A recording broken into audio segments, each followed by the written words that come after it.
নমস্কাৰ time for Assam নামৰ চেনেলটোৰ জৰিয়তে মই আশিক আপোনালোকক পুনৰবাৰ স্বাগতম জনাইছো। এই মুহূৰ্তত আই পইছে তথা ৰাজ্যবাসীৰ বাবে দিনটোৰ কেইবাটাও গুৰুত্বপূৰ্ণ খবৰ। বিজু হাজৰিকাই এইবাৰ গৌৰৱ গগৈক তীব্ৰ সমালোচনা কৰা পৰিলক্ষিত হৈছে। লগতে আগন্তুক 5টা দিনত ৰাজ্যত ধাৰাসাৰ বৰষুণৰ সম্ভাৱনা। আনহাতে ৰাজ্যৰ ছাত্ৰ-ছাত্ৰীসকলৰ বাবে আহিছে এটা ডাঙৰ গুৰুত্বপূৰ্ণ খবৰ। অবিশেষ খবৰৰ সৈতে জানিব পাৰিব এই ভিডিঅ'টোৰ মাধ্যমত। গতিকে ভিডিঅ'টো অলপ স্কিপ নকৰাকৈ সম্পূৰ্ণ একেলগে চাব।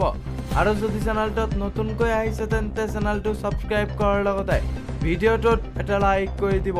তেন্তে আহক বন্ধু বান্ধৱীসকল আজিৰ খবৰকেইটা আৰম্ভ কৰোঁ। মুছলমানৰ অক্সিজেন লাগে গৌৰৱ গগৈক। এইবাৰ এইদৰে মন্ত্ৰী বিজু হাজৰিকাই গৌৰৱ গগৈক সমালোচনা কৰা পৰিলক্ষিত হৈছে।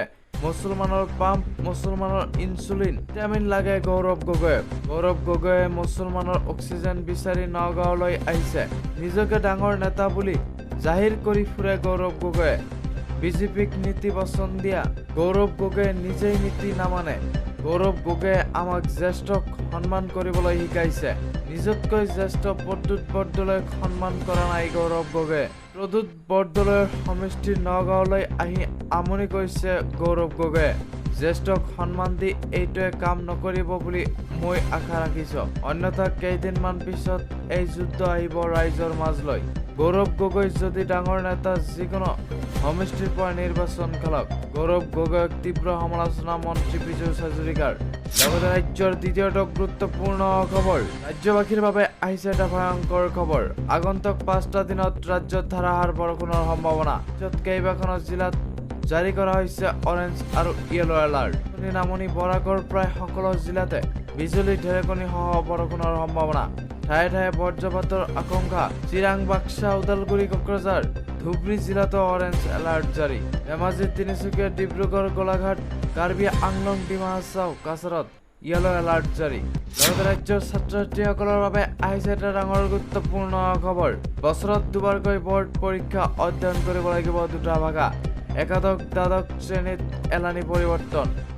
এইবাৰ শিক্ষাখণ্ডত ব্যাপক সাল সলনি কৰা পৰিলক্ষিত হৈছে। নতুন নিয়ম বান্ধি দিয়া হৈছে শিক্ষাখণ্ডত। কেন্দ্ৰীয় বৰ্ড অৰ্থাৎ ICSE বা CBSE এতিয়া বছৰত দুবাৰকৈ বৰ্ড পৰীক্ষা অনুষ্ঠিত কৰিব। যি পৰীক্ষাত শিক্ষাৰ্থীয়ে অধিক নম্বৰ লাভ কৰিব এইটোৱে গ্ৰহণ কৰা হ'ব।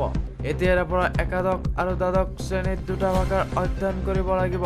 তাৰে এটা অৱশ্য হ'ব লাগিব ভাৰতীয় ভাষা। 24 চনৰ পাঠ্যক্ৰমৰ বাবে নতুন পাঠ্যপুথি প্ৰৱৰ্তন কৰা হৈছে।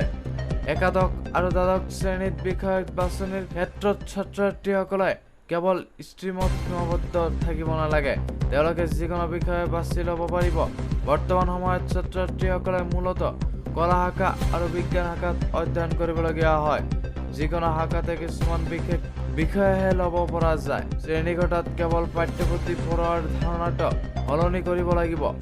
ইয়াৰ দ্বাৰা পাঠ্যপুথিৰ খৰচৰো হ্ৰাস পাব।